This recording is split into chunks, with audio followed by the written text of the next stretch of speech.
ಆಮೇಲೆ ಇನ್ನೊಂದು ಪ್ರಾಬ್ಲಮ್ ಏನಾಗ್ಬಿಟ್ಟಿದೆ ಈ ಸರ್ಕಾರದಲ್ಲಿ. ಹಿಂದೆ ಮನೆ ಸಿದ್ದರಾಮಯ್ಯ ಇದ್ದಾಗ ನೋಡ ನಮ್ ಸರ್ಕಾರ ಬಂದ್ಬಿಟ್ರೆ ಇದು LOC ದುಡ್ಡೇ ತಗೊಳ್ಳೋದಿಲ್ಲ ಅಂತ ಹೇಳಿ ಅವರು ಒಂದು ವಕೀಲರ ತಂಡ ಮಾಡಿದ್ರು ಸರ್. ಇವರು ಗುತ್ತಿಗೆದಾರರ ಪರ ಕಾನೂನು ಹೋರಾಟ ಮಾಡಕ್ಕೆ ಕೆಂಪಣ್ಣವರ ಟೈಮ್ ಅಲ್ಲಿ ಒಂದು ಟೀಮ್ ಮಾಡಿದ್ರು, ಒಂದು ಜುಡಿಷಿಯಲ್ ಹೋರಾಟ ಮಾಡಕ್ಕೆ. ನಾಗಮೋಹನ್ ದಾಸ್ ಸಾಹೇಬ್ರದ್ದು ಒಂದು ಕಮಿಟಿ ಮಾಡಿದ್ರು. ಅಲ್ಲ ನಾನು ಹೇಳ್ತಿರೋದು ಎನ್ಕ್ವೈರಿ ಮಾಡಕ್ಕಲ್ಲ, ಗುತ್ತಿಗೆದಾರರ ಪರ ಹೋರಾಟ ಮಾಡ್ತೀನಿ ಅಂತ ಅಧಿಕಾರಕ್ಕೆ ಬರೋಕ್ಕಿಂತ ಮುಂಚೆನೆ ಟೀಮ್ ಮಾಡ್ಕೊಂಡು ಬಿಜೆಪಿ ಸರ್ಕಾರನ ಕಿತ್ತೆಸೆಯೋದಕ್ಕೆ ಅದು ಪೋಸ್ಟರ್ ಅಂಟಿಸಿದ್ರು. ಅವ್ರು ಅವಾಗ ಏನ್ ಮಾಡಿದ್ರು, ಅವಾಗ ನಮ್ಮನ್ನ ಚೆನ್ನಾಗಿ ಕೆಂಪಣ್ಣವ್ರನ್ನ ಉಪಯೋಗಿಸ್ಕೊಂಡ್ರು.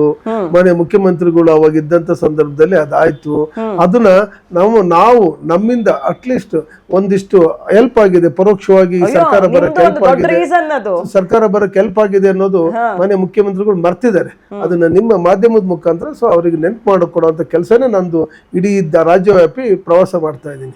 ಎಲ್ಲ 28 ಜಿಲ್ಲೆ ಮುಗಿಸ್ಕೊಂಡು ಇವಾಗ ನಗರ ಪ್ರವೇಶಕ್ಕೆ ಬರ್ತಾ ಇದೆ. ಮುಖ್ಯಮಂತ್ರಿಗಳಿಗೆ ಎಲ್ಲ ಹಳೇದೆಲ್ಲ ಮರ್ತು ಹೋಗ್ಬಿಟ್ಟಿದೆ. ಹೌದಮ್ಮ, ಸತ್ಯ. ಅವಾಗ ತಾನೇ ಇದ್ರ ವಿರುದ್ಧ ಹೋರಾಟ ಮಾಡಿದ್ದು, ಅಂಟಿಸಿದ್ದು ಎಲ್ಲ ಹೋಗ್ಬಿಟ್ಟಿದೆ. ಹಿಂದೆ ಮನೆ ಮುಖ್ಯಮಂತ್ರಿಗಳು ಸಿದ್ದರಾಮಯ್ಯನವರು ಇದ್ದಂತ ಸಂದರ್ಭದಲ್ಲಿ ಪ್ಯಾಕೇಜ್ ವಾಪಸ್ ಮಾಡ್ತಿದ್ರು.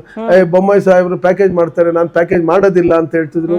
ಈಗ ಪ್ಯಾಕೇಜ್ ಎಲ್ಲಾ ಕಡೆನೂ ಅವ್ಯಾವ ಪ್ಯಾಕೇಜ್ ನಡೀತಾ ಇದೆ. ಆಮೇಲೆ ಎಲ್ಲಾ ಕಡೆನೂ ಪ್ಯಾಕೇಜ್ ಹೆಂಗೆ ಆಗಿದೆ, ಕ್ಯಾಬಿನೆಟ್ ಅಲ್ಲಿ ಅಪ್ರೂವಲ್ ಕೊಡ್ತಿದ್ದಾರೆ. ಫಾರ್ ಯುವರ್ ಕೈಂಡ್ ಇನ್ಫಾರ್ಮೇಶನ್, ಹೊರಗಡೆ ರಾಜ್ಯದವರಿಗೆ ಪ್ರಭಾವಿಗಳಿಗೆ ಪ್ಯಾಕೇಜ್ ಹೆಸರಲ್ಲಿ ಅವಕಾಶ ಸಿಗ್ತಿದೆ. ನಮ್ಮ ಕನ್ನಡಿಗರ ಸಬ್ ಕಾಂಟ್ರಾಕ್ಟರ್, ಕರ್ನಾಟಕ ಕಾಂಟ್ರಾಕ್ಟರ್ಗೆ ದೊಡ್ಡ ಕೆಲಸ ಅದು ರೆಡಿ ದುಡ್ಡು ಸಿಗ್ತಾ ಇಲ್ಲ. ನಮ್ಮ ಕನ್ನಡಿಗರ ಜಸ್ಟ್ ಸಬ್ ಕಾಂಟ್ರಾಕ್ಟರ್. 2 ವರ್ಷ 3 ವರ್ಷಕ್ಕೆ ದುಡ್ಡು ಬರುವಂತ ಕೆಲಸಗಳು ನಾವು ಮಾಡ್ತೀವಿ. ಈ ರೆಡಿ ದುಡ್ಡು ಇರ್ತಕ್ಕಂಥ ಯಾರೋ ಬಲಾಢ್ಯರು ಮಾಡ್ಕೊಂಡ್ಬಿಡ್ತಾರೆ. ಅವ್ರಿಗೆಲ್ಲ ಕ್ಯಾಬಿನೆಟ್ ಅಲ್ಲಿ ಅಪ್ರೂವ್ ಮಾಡ್ಕೊಡ್ತಾರೆ.